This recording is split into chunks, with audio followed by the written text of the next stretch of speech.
And that treatment, of course, is light, in part because in winter you don't get much light, and so it makes some sense to be treating these people with light. Now, this is one way to do it, but this is not the way we would ordinarily recommend that people get light treatment. The way it's actually done now is with light devices. And these are lamps or other devices that emit very strong light, very intense light, much brighter light than you could get indoors on any, in any office or household lighting. In fact, the light that's used, we use as a measure of intensity is 10,000 lux. And that's about 50 times as bright as the brightest office lighting. Just for a comparison, in this room right now, you're sitting in less than 100 lux of light. So we're talking about 10,000 lux. And when you use that bright of a light, people need to sit under the lights for about 30 minutes or so a day. And by doing so, many of their depressive symptoms get better, and for a lot of people, they go back to feeling almost like their summer selves, so that all of these symptoms that I've talked about get better.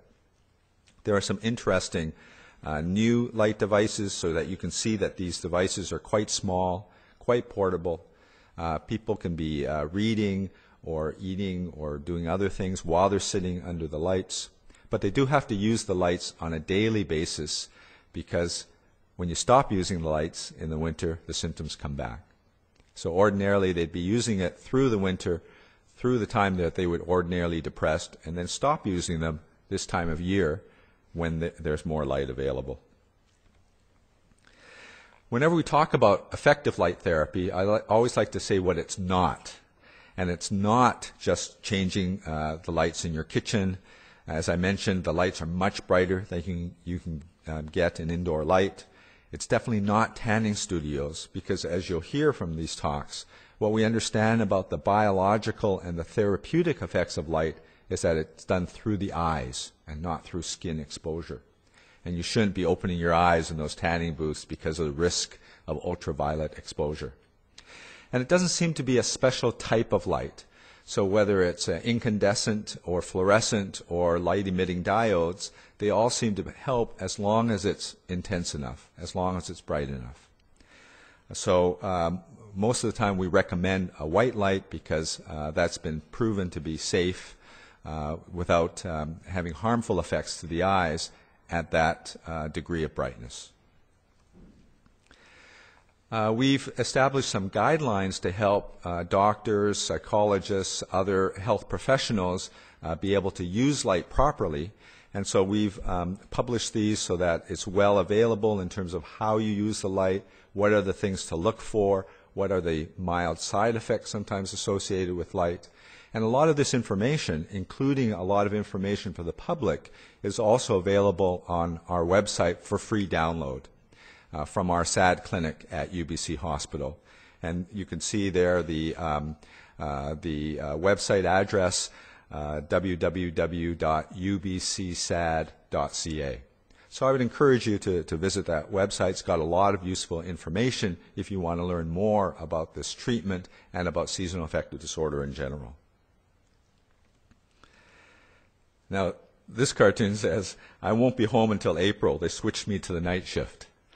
And you might wonder, which drives much of our interest as well, how does light actually improve depressed mood? How does it affect your appetite? How does it affect your sleep? And it's a very interesting area of research. We still don't know exactly how light works, but there are many theories about light. And one of the main theories relates to the effect of light on our body clocks, on our daily biological rhythms, what we call circadian rhythms, which means they occur every 24 hours. And we know that there are many aspects of human behavior that follow this 24-hour cycle.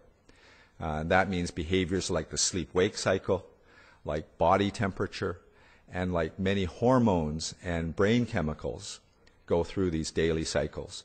And we know that those cycles are controlled by a biological clock in the brain. One of the major science discoveries in the past decade is that this biological clock is located deep within the brain, in the suprachiasmatic nucleus of an area called the hypothalamus. And we know that there's a pathway that leads from the eye, the retina, directly to that biological clock. And that's how light works to affect the clock. One of the main theories for S.A.D is that it's a disturbance of that clock. So that's like a form of jet lag. And you'll hear more about that in relation to other conditions as well. And so they're not able to change their clock to adjust to the changing levels of daylight from summer to winter. And so they need an extra boost. They need this bright light signal in order to reset, to resynchronize that clock. That's one of the theories. But we also know that the clock also affects many brain chemicals, things like serotonin, noradrenaline, dopamine. And those are all brain chemicals that have been implicated in people becoming depressed, that there's a problem with those brain chemicals. And we know that, for example, some antidepressant medications help to regularize those brain chemicals, and that's how they work to help with depression. And it's possible that light also does something similar to those neurotransmitters.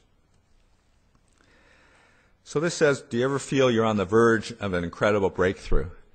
And we've been working with light now for the past 20 years. We think it's a very good treatment for people with seasonal affective disorder with mild side effects. We would really like to see it used more than it probably is. And in part it's because many people still don't know about the treatment, don't know how to use it, whether that's health professionals or consumers.